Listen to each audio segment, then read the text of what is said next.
total amount of corporate glazing that I have seen over the Nintendo Switch 2 truly is a sight to behold. People who have been trying to hold other game companies accountable for their bad decisions are literally turning right around and defending Nintendo for making those exact same bad decisions. And to make matters even worse, we now have complete journalists in the gaming industry who are supposed to be respected, who are the people that have access to other companies and media and content and also handheld devices and even consoles and computer parts, who people are forced to turn around and try and trust to go ahead and say, hey, you should be impartial. You should provide the consumer with the proper knowledge and information of why a product is good or bad. Those same journalists are now turning around and literally licking the boot of Nintendo more than anything I have ever seen. Keeping that same energy is at an all-time low when it comes to this company. I don't know what everybody talks about, the Nintendo tax. We should be talking about the Nintendo Pass, because those boys have a free hall pass for anything every day of the week. No matter what they do, apparently, you cannot criticize that company because people will turn around and do whatever they can to defend that company simply because those games make them happy.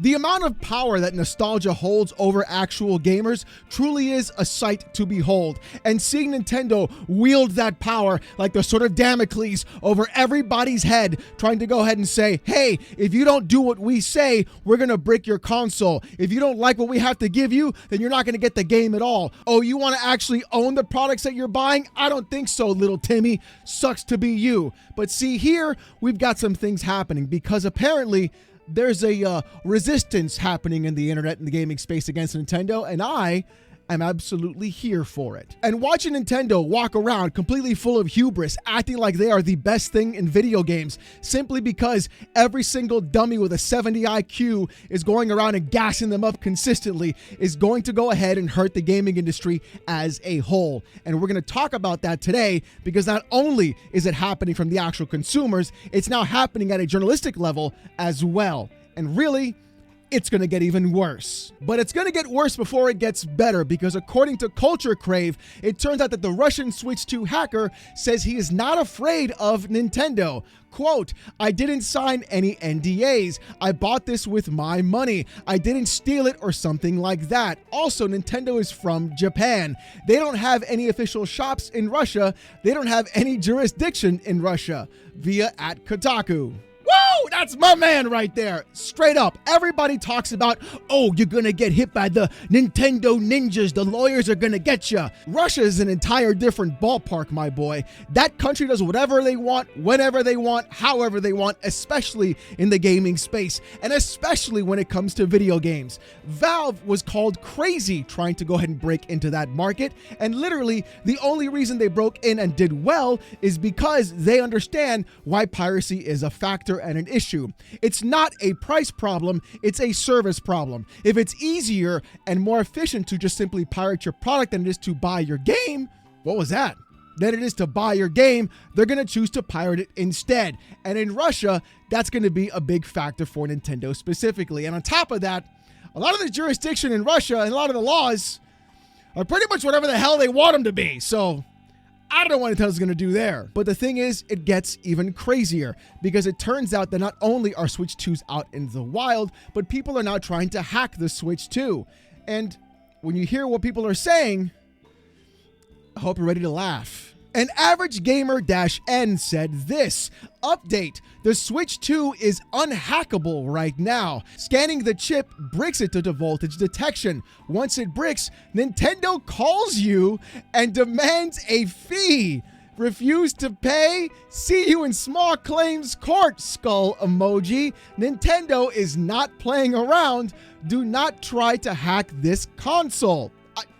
What is it with these guys walking around and gloating? Oh, you can't hack it. You have to give Nintendo your money. Nintendo calls you? What do you mean they call you? And then they take you to small claims court? What? And there were 2.1 thousand likes at the time of this recording. Speaks volumes. But of course, it had to get community noted. And when you see the note, it's going to be even better. The community note said this post features an unsourced claim that was met with ridicule in the original thread. Additionally, even if this was done for testers who received the console early, it doesn't mean they would do the same thing to regular customers. And the original thread was from GBAtemp.net.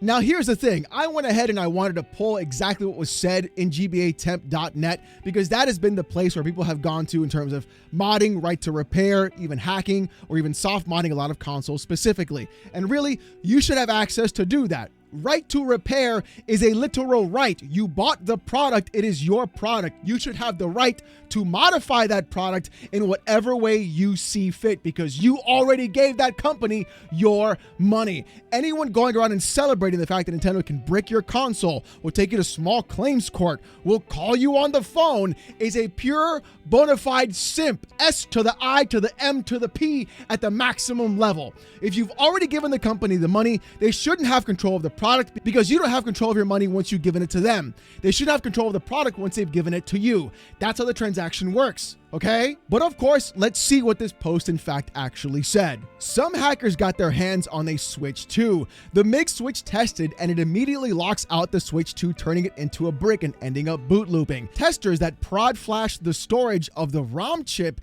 it immediately locks out the Switch 2, turning it into a brick. Switch 2 detects has some weird protection that it can detect voltage changes that tools cause when scanning the chips, even when it is minor.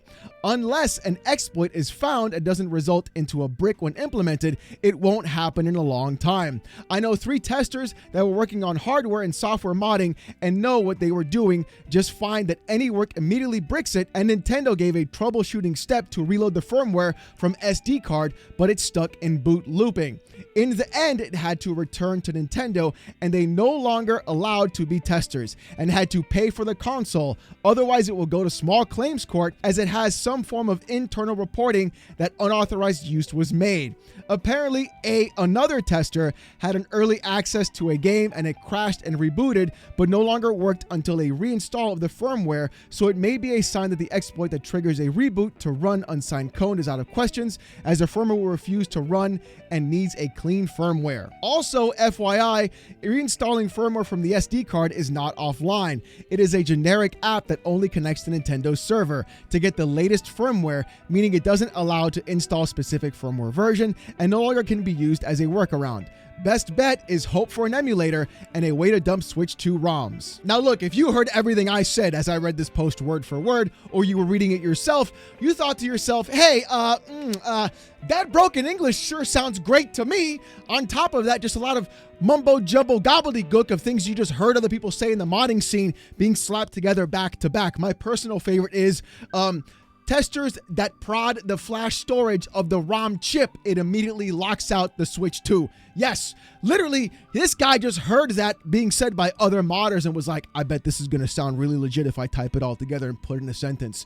This guy probably went around and was like, hey guys, don't hack the Switch 2. You'll go to small claims court by Nintendo if you do that. And then you got to call Nintendo back and get like a boot for your firmware. And they're going to know because they're going to know it's got tamper protections on it. So don't hack it like we hacked the Switch 2, you guys. And the crazier part about it is I found the actual account from GBA Temp. And it's a guy named Laguna Loire 88. So clearly a Final Fantasy VIII fan who is in his 40s right now or late 30s trying to defend the plastic box and corporation like Nintendo to go ahead and only have 115 messages on the platform and only make his account literally last year.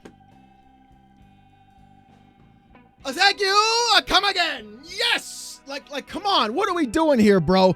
You're like well-known member, but he joined October 29th, 2024. You can't tell me this isn't a burner of some clown trying to be like, my uncle works for Nintendo. And clearly, this got a lead across everybody else because those exact same fanboys who've been talking about spreading misinformation were going around spreading this as actual misinformation. Nintendo Prime even made an entire video and tweeted this out.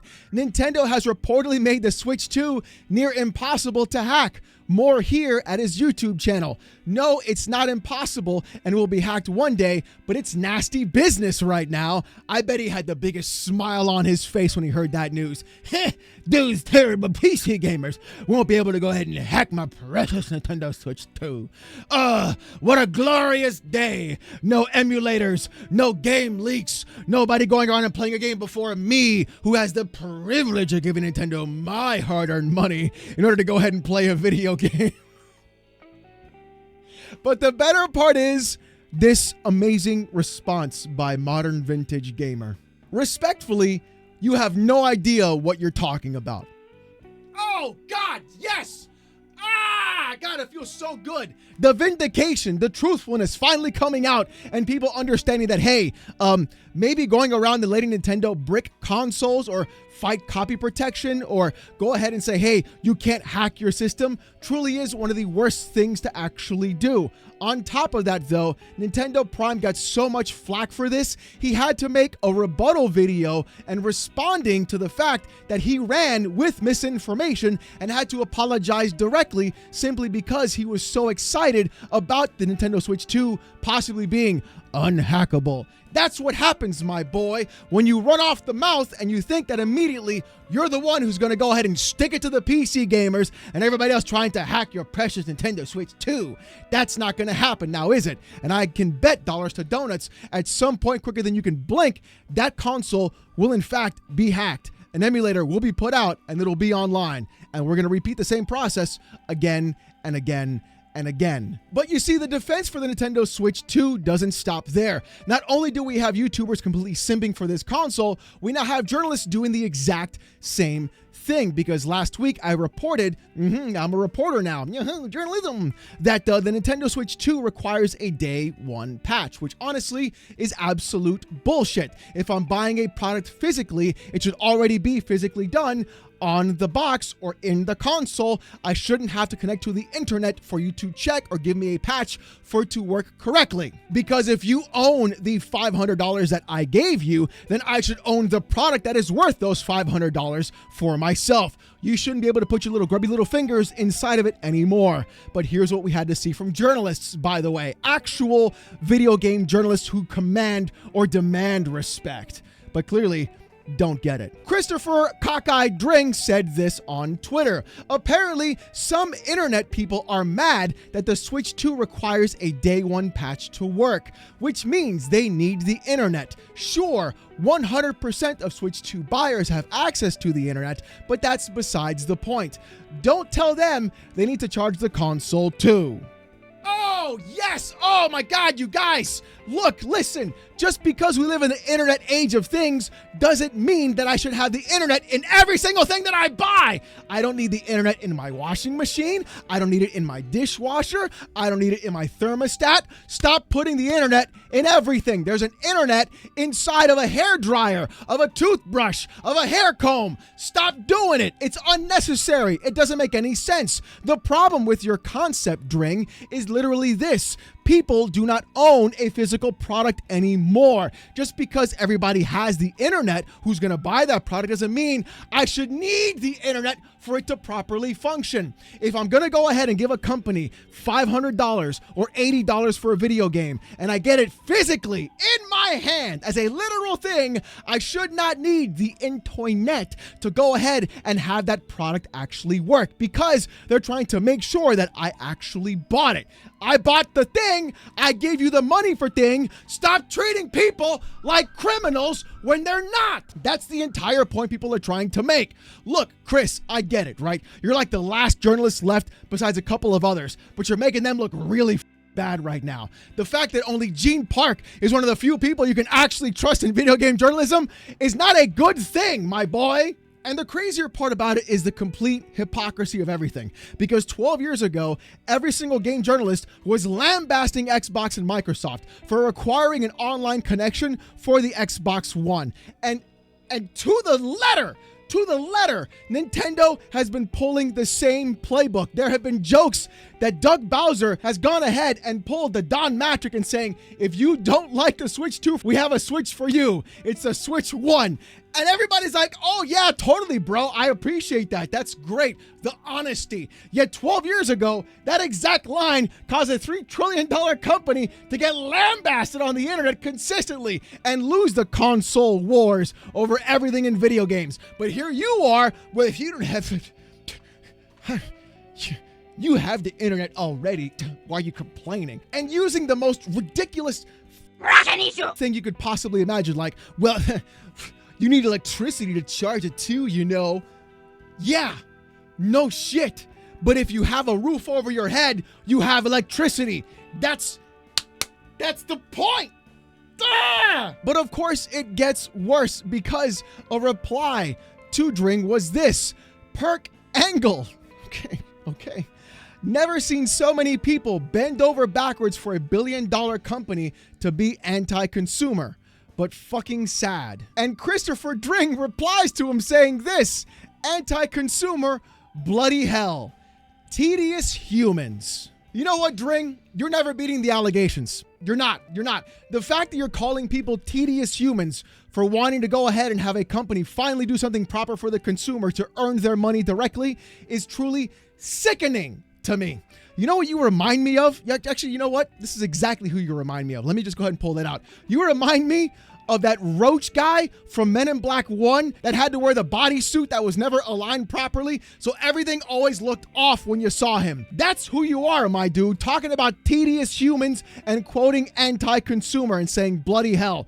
Yes, your job is to be for the consumer, the people that go to your website, that click your articles, that read your tweets, that read your posts. Those, my boy, are the consumers you should be fighting for. But of course, he's not the only journalist that had to have a bad take. Tom Warren literally quote tweeted Chris Dring and said this: people are using the internet to complain that you need the internet to download a Switch 2 patch.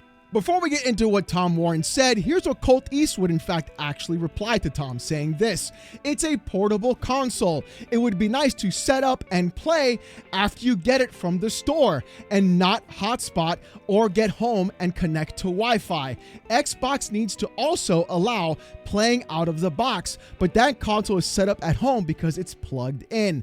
Tom Warren replies, well, unless you're trying to play a Switch 1 game on it, you should be able to do that by the looks of things. Another journalist completely missing the point entirely. The issue is you have to connect to the internet to get the product you actually paid for. If I give a company $500 and the product only works half of the way it should, I shouldn't be paying $500. I should be giving them $250 and then give them the other $250 when it actually works the way it's supposed to. Nintendo should have had the firmware and the patch there day one in the box ready to go, not sit there and require someone to put in a phone number, give a button for a credit card to actually play online, go through and now require a patch for a piece of hardware that they bought from the store that should be working out of the box. That's the issue. The fact that journalists are now defending this and being like, well, you use the internet to complain, so why are you complaining when you're already on the internet? Did anybody forget Diablo? Everybody forgot Diablo 3? Era 34? Everybody forgot how every other server of every other game that's always online never works day one, is always shut down, always has issues, and then we have companies like Ubisoft going around being like, we're going to shut down the servers because you don't own the game, you own the license. So now I don't own the console, I own a license for the console to get the firmware to play the fucking thing in the first place. It's about the ownership. It's about the fact that I'm giving them all this money and getting nothing in return. The meme that I say all the time, you will own nothing and you will be happy, is literally happening right now. We are in the dystopian sci-fi world, but it's not raining outside. I'm not walking under neon lights, and I don't have a kick-ass duster and a cool car and an AI girlfriend. Well, I probably have one of those already, that I can just make into a holographic thing and then decide that, maybe, watching game journos